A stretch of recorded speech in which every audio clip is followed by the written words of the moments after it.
Diaphragm! I can't hear. Voice project. Diaphragm!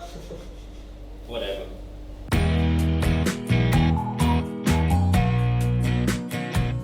Are you ready? Yeah. Hi! Oh my god, Liu is so annoying. Today we're going to talk about something. Actually, it was a lead on from our previous topic. So before that, we talked about marriages and weddings and who should pay for that. Now we're going to go into the topic of homes. Traditionally, outside of Singapore, everybody does the proposal, then you get a flat, and then all that. But in Singapore, it's a bit hard to do that.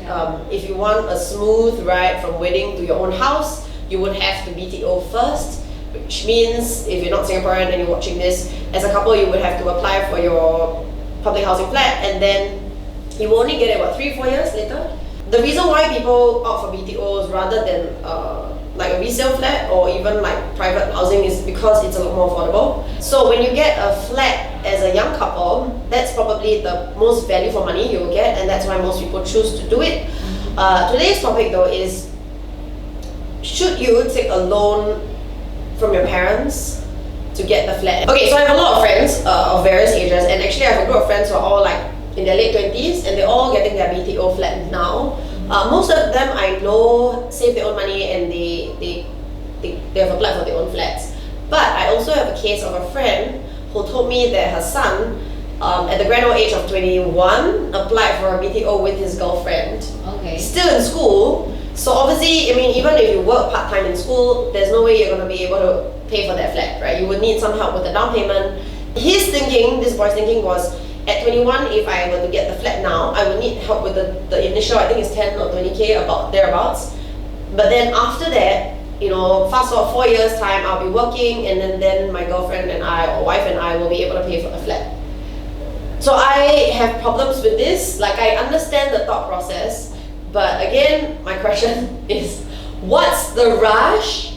Number two is, at 21, if you're applying for a flat, right, that means you are just assuming that you're going to get some form of financial help, probably from your parents, because no bank is going to give you a loan at 21 years old without a proper job. To me, that's a lot of assumptions. And we're talking about, don't talk about like families who are more privileged, we're talking about your typical middle class, HDB dwelling family. I personally think that's a bit irresponsible and a lot of pressure on your parents to have to pay for that flat now. What do y'all think? It's a bit extreme to have that strong a view. Yeah.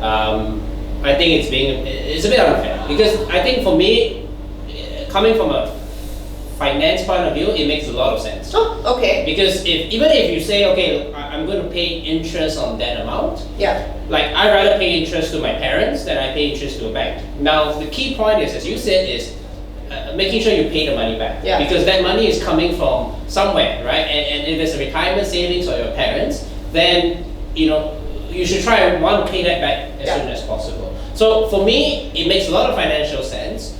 I think that the kid should have the responsibility to pay back the parents. Now, so as long as the kid pays back, then that's okay. That's what you're saying? For me, yes, I think so. Okay. Are you saying the fact that he's doing it so young because of the BTO scheme, or are you saying it makes financial sense to take money from your parents rather than to borrow from a bank? Assuming they are buying a flat within their means. Okay, yeah, I'm assuming that it's within their means. But you see, again, this person's still in school. Of course, you assume that once you graduate university, you would get a job. But that's still an assumption. So because at this point, it's not within this person's means. You're not even earning any money. It's definitely not within, but it's within reasonable means. I think a BTO flat is within the average Singaporean's reasonable means. I mean, there's a lot of youngsters these days that think like that. Yeah. Especially if they are quite educated. Yeah. Yes, and that is the more common thought nowadays. Yeah. I'm not saying that they are more savvy or anything, but it's they have a plan. That means they see in the next 10 years what is going to happen, or rather they map out what is going to happen in their life for the next 10 years. Yeah. I think it boils down to their environment as well. Yeah. If you haven't had it so smooth in life, you would not have assume that everything will just fall into place so precisely. Yeah. It's good to have an optimistic mindset of everything will go smoothly, but have a thought, just a thought about what will be detrimental if it does not happen in that way. But some background also. Terrence is from a finance background and Liu Ying is a financial planner. Who else you plan for like in cases of not so good times? So maybe you're coming from that point. That's a good point, but doesn't that add more weight as to why you should take from your parents? Because when things go wrong, right, those payments become flexible. No, you see that is my biggest beef with this entire thing. It is called taking your parents for granted. It is, because if you were to owe the bank money, right, then it's like, Who's your guarantor? yeah, you need a guarantor. If you don't make payments, people are gonna seize the flat, blah blah blah. Then when your parents are like, oh okay lor, it's okay lah. I mean, I'm just saying, part of the BTO deal in Singapore is you actually have to get married. Did you ever stop to think, what if you and this person Break up. Yeah, at 21, do you really know?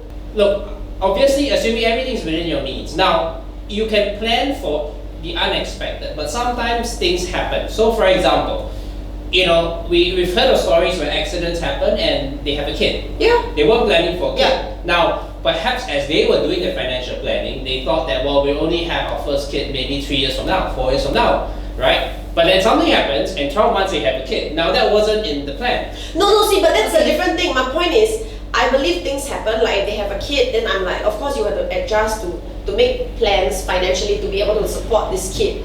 But willfully applying for a flat, knowing that it's out of your means, that's what I have problems with. Could you not wait at least until you leave school? Perhaps you have a better sense of how much you're earning. I mean, when we ask, like, do you actually need to do this now? It's very hard to answer that question because there are many things, even all of us, we don't really need to do it now, but we want to do it. No, that's the thing. Like, I have problems with, like, there are a lot of things that I want to do, and that I do just because I want to do it. Like, I just want to travel next weekend, but I'm not taking money from anyone to travel. I'm using my own means to do this. Okay, but what about families who have a view that they're very, family oriented in a way whereby they highly encourage their children to get married as early as possible because that's sort of the way they think, to have their own families as early as possible too. And so from the parents' point of view, they're happy to do it, and you see this as, yes, my child is doing what I had always dreamed they would do.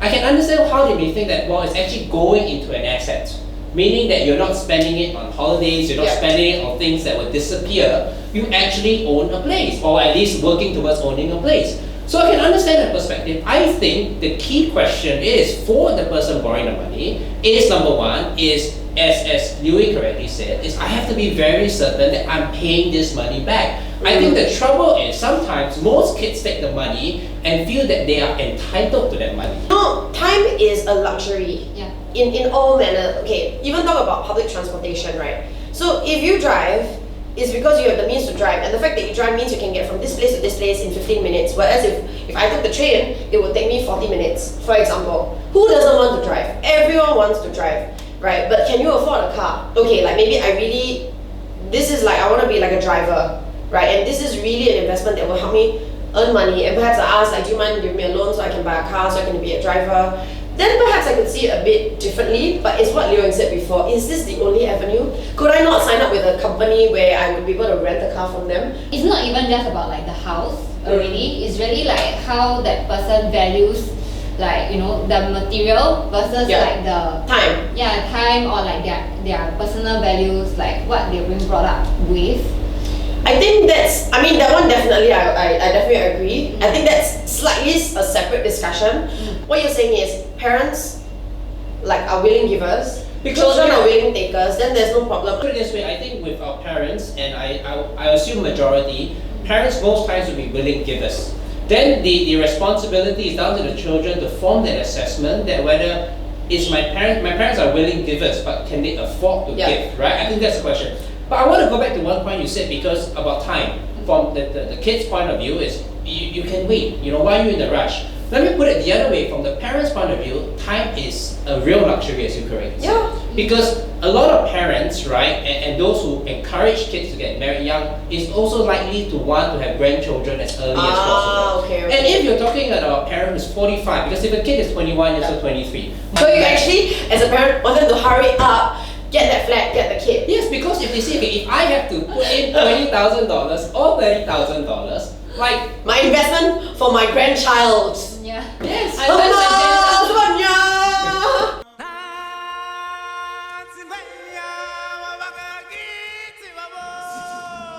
Is it? What?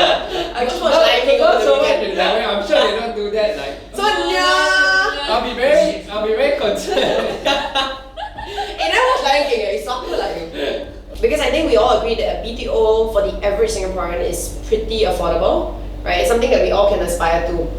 What if this couple decides that they don't want to stay in a BTO because maybe their parents stay in a condo or in a private house, right? But then they are actually not earning any money lah, because they're in school or they've just started working like a so-called normal average paying job, but they decide, I want better, right? I want to stay in a condominium.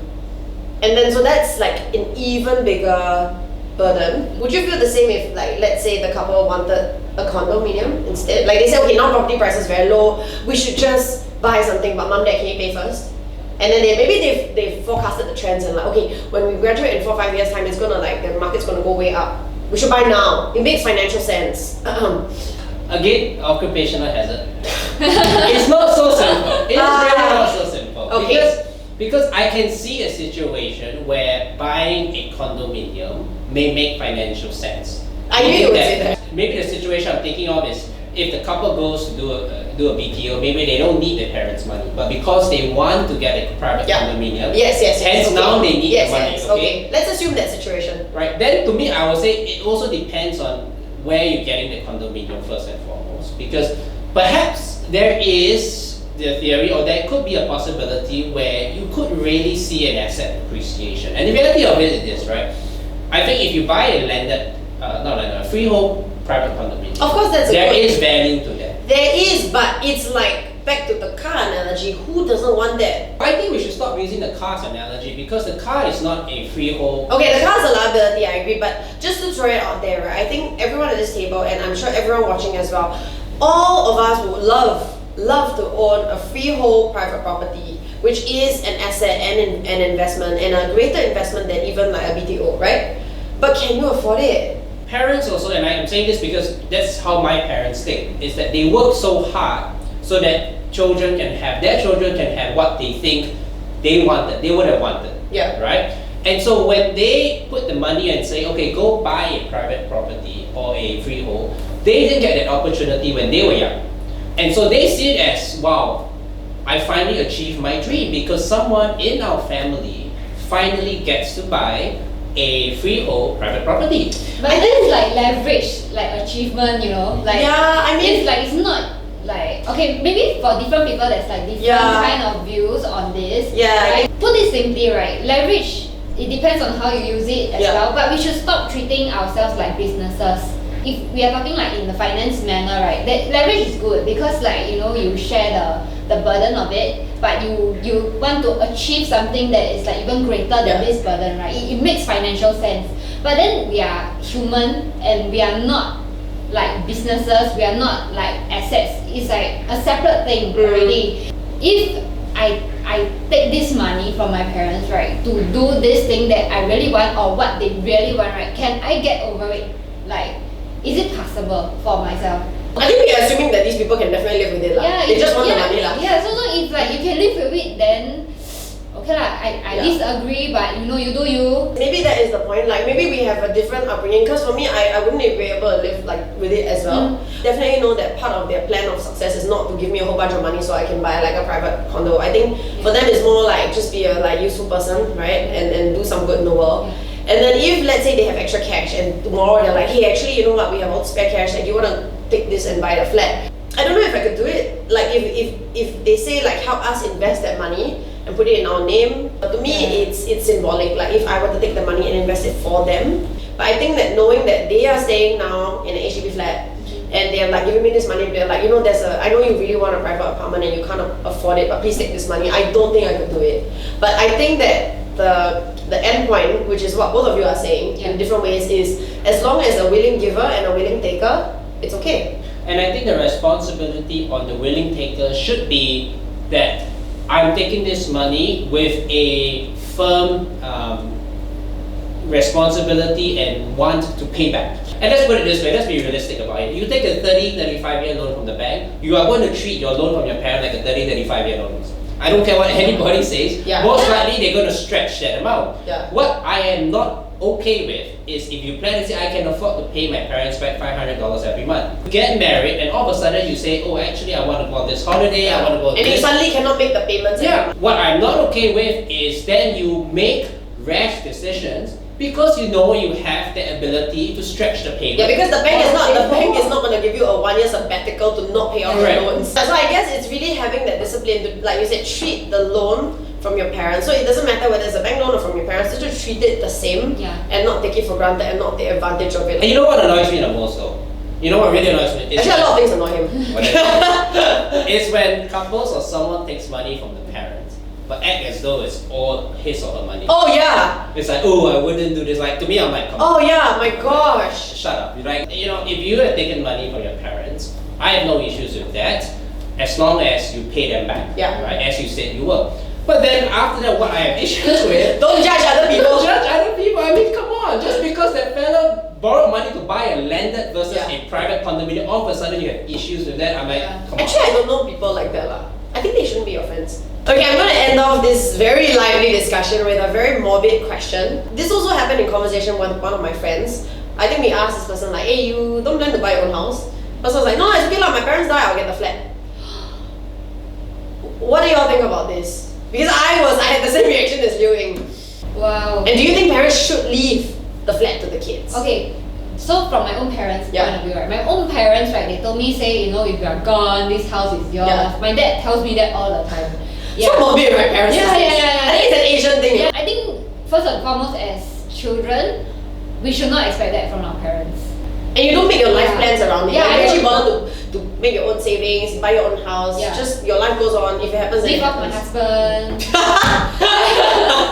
You know, our generation is probably the first generation that benefits the most from it. Yes, as Liu said, actually our parents had it the hardest. And it creates a very interesting societal issue, by the way, too, because we are the first generation that actually can inherit assets. Our parents didn't have that luxury. Most of our parents didn't. Yeah, because they all came poor or immigrants or both poor and immigrants. I think for me is I never really quite had a strong view on this because as I shared with you before, I always wanted to be financially independent from a very young age. So I never quite thought about it that with situations as I was growing up that made me want to be that way. Now, having said that, I can appreciate why many people may not necessarily have that strong view about financial independence as I do, right? But the thing is, I did have a strong view until someone said something to me, which is very interesting. And this person comes from a very wealthy family business. And he said basically, well, my money, I'm not giving to my kids. I said that's very harsh. And you see that with people like Warren Buffett and Bill Gates. Who have a lot of money. And even Mark Zuckerberg, right? They said no. Because his view, and I said, well, you know, why isn't that harsh to your kids? No, he said, yeah, my kids know. Because I tell them very simply, right? If I give you the money and you're incapable, it's gone. If you're capable, you will get more than what I can actually give you.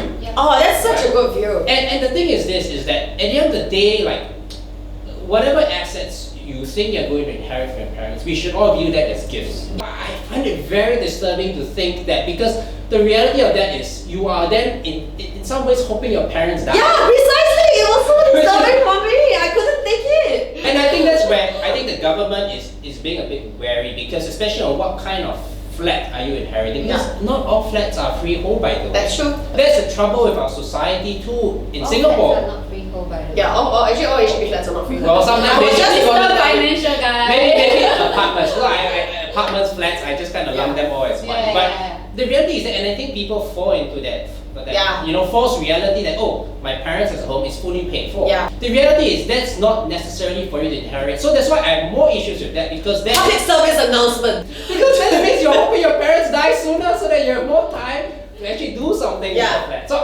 I find it a struggle, but I'm completely with you. I don't think anyone should plan for things that are not within your control. Unless of course you are, you know, you have a plan to murder your parents. Oh, can we not?